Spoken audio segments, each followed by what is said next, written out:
Merhaba, Temel SQL eğitimine hoş geldiniz. Yaklaşık 50 video olarak planladığım eğitimde SQL ve veri tabanı konusunda tam anlamıyla öğreneceğinizi planlıyorum. Eğitimde ilk olarak söyleyeceğim şey SQL demek veri demektir. O yüzden en başta kendimize şu soruyu soralım. Peki veri nedir? İlk dersimize bu soruyla başlayalım.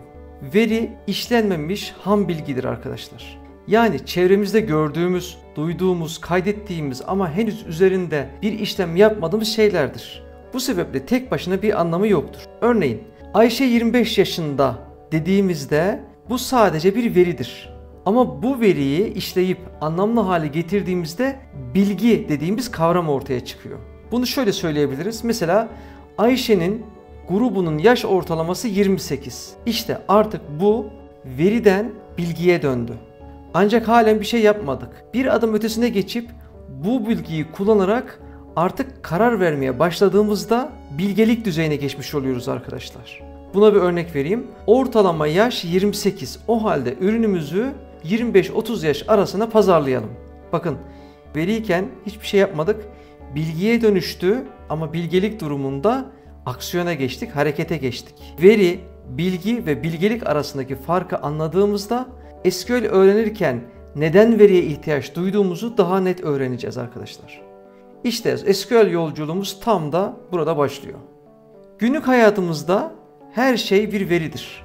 Telefon rehberimizdeki isim ve numaralar, market fişindeki ürün, fiyat bilgisi birer veridir. Instagram'daki beğeniler, yorumlar, takipçi sayıları her biri birer veridir arkadaşlar. Farkında olmadan milyonlarca veriyle etkileşim haline geçiyoruz. Örnekleri biraz daha basitleştireyim.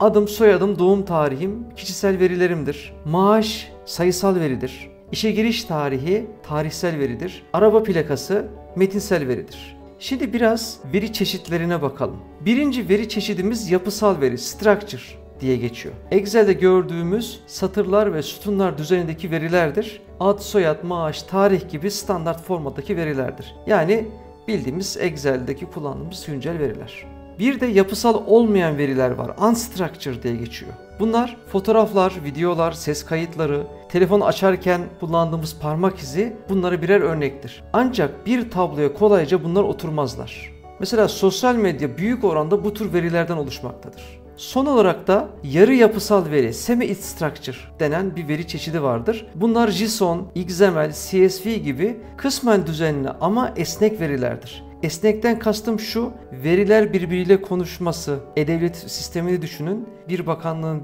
verisi başka bir bakanlığın verisiyle konuşuyor. İşte bunlar esnek verilerdir. Modern dünyada, iş hayatımızda en çok kullanılan veri türleri bunlardır arkadaşlar. Peki şöyle bir soru soracak olursak, şirketler neden veriyi kaydetme ihtiyacı duyarlar? Niye veri kaydediyorlar? Aslında temel olarak iki sebebi vardır. Birincisi geçmişi anlamak.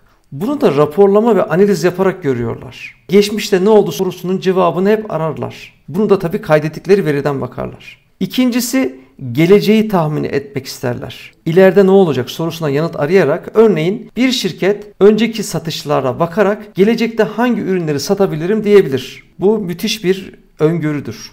Peki gelelim verinin piyasa değerine. Ne kadar değerli bu veri? Bugün veriye 21. yüzyılın petrolü deniyor artık. Ancak veri ham haldeyken çok anlamlı değildir. Petrol de ham haldeyken kullanılmaz, işleyince değerlidir ya, onun gibi düşünün. Veri de petrol gibi işlendiğinde inanılmaz değerli hale gelmektedir. Google, Amazon, Meta gibi dev şirketler veriyi en iyi işleyen şirketler olduğu için bugün dünyada en büyük şirketlerdir. Ancak buraya dikkat, veri tek başına değerli olması için kaliteli olması gerek. Kaliteden kastım şu, veri doğruluğu önemlidir. Güncel veri olması önemlidir. Yanlış ya da eksik veri olmamalıdır. Bunlar veriyi değersiz kılar. Veri dünyasında şöyle söylenir.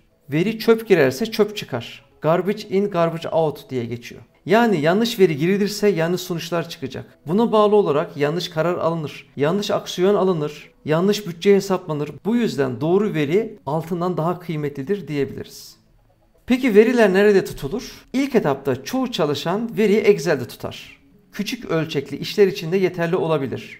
Ama milyonlarca satır veriyi Excel'de saklamak hem mümkün değil hem de güvenli değildir. Bu sebeple şirketler büyük verilerini veri tabanı sistemlerinde saklarlar. Çünkü veriler tek merkezde tutulur ve güvenli şekilde saklanmış olur. Bugün dünyada en çok tercih edilen veri tabanı türü ise ilişkisel veri tabanıdır. Bu sistemler bize verinin tutarlılığını garanti eder. Bu kelime çok önemli, bunu çok kullanacağız. Tutarsız veri girişine asla izin vermezler. Veri tutarlılığı konusunda ilerleyen derslerimizde detaylıca değineceğiz. Mesela finansal veriler, satış raporları gibi kritik bilgiler için tutarlılık hayati önem taşımaktadır. Peki en popüler ilişkisel veri tabanı sistemleri nelerdir? Biz de zaten bunlardan birini kullanacağız. Oracle, 1970'lerden beri piyasada olduğu için en köklü üründür. MS SQL Server, Microsoft'un ürünüdür. Oracle'a en büyük rakiptir. Bu eğitimde de zaten MS SQL Server kullanacağız. Eğitim amaçlı ücretsiz kullanabiliyorsunuz. Kurulumunu da bir sonraki videoda yapacağız. IBM DB2, MySQL özellikle web sitelerinde çok kullanılıyor. PostgreSQL açık kaynak ve ücretsiz olduğu için popüler bir programdır.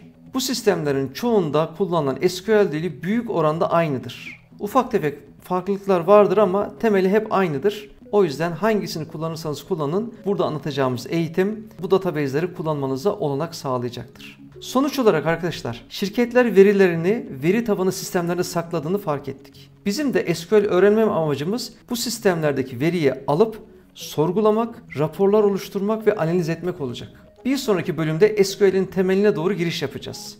O zaman gelecek derste görüşmek üzere.